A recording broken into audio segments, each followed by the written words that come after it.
Shalom, and welcome to Da'ati. We bring God into your lives and into your homes. So right now the world is in an uproar. Not the stock market, not the weird changes in technology. It is the coronavirus. Now we all have heard about this because all over the news, all over social media, everywhere you turn, there's discussions about the origins, the spreading of, and the threat of the coronavirus. However, biblically minded people are not too perturbed about this because when it comes to plagues and pandemics, this was even found in biblical times as well.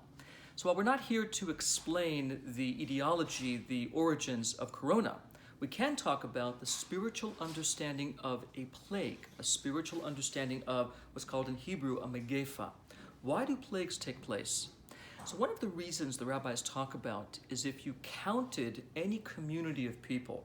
So imagine there's 20, 30 people over there, and I count 1, 2, 3, 4, 5, and I count them all. Counting would then precipitate a plague.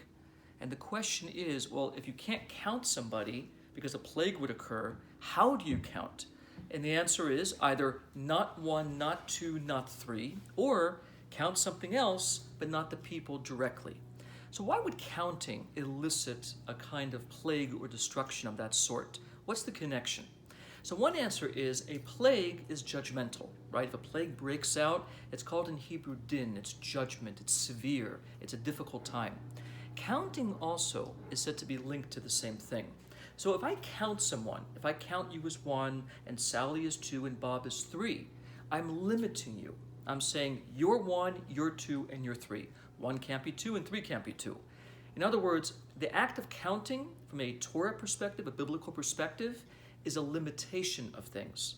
And limitation is a severe thing, just like a plague is a severe thing. And what that means simply for us is the biblical plagues were directly tied into the idea of limiting someone by a number. If you view someone, how much more so yourself, as being limited or impeded, it would elicit a plague.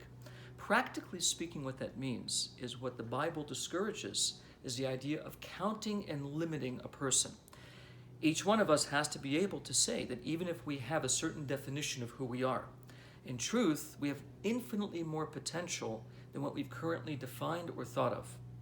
So, from a biblical Torah perspective, when it comes to looking at any people or community, or what's called in Hebrew a kehila, you cannot count, i.e. limit who they are. You have to always view that whatever number you have in front of you, there's infinitely more there than the number that we physically see with our eyes. So we have to become more and more aware that even in looking at ourselves, in counting ourselves, in ranking ourselves, whatever number or rank you consider yourself to be, always consider that beneath the surface of that number, there is infinitely more than what you're able to see. And if we operate on that level, that there's never any such thing as a number or a limitation when it comes to human potential, that we can escape spiritually every kind of megefa or plague or destructive pestilence. Be blessed, and I will see you again next time.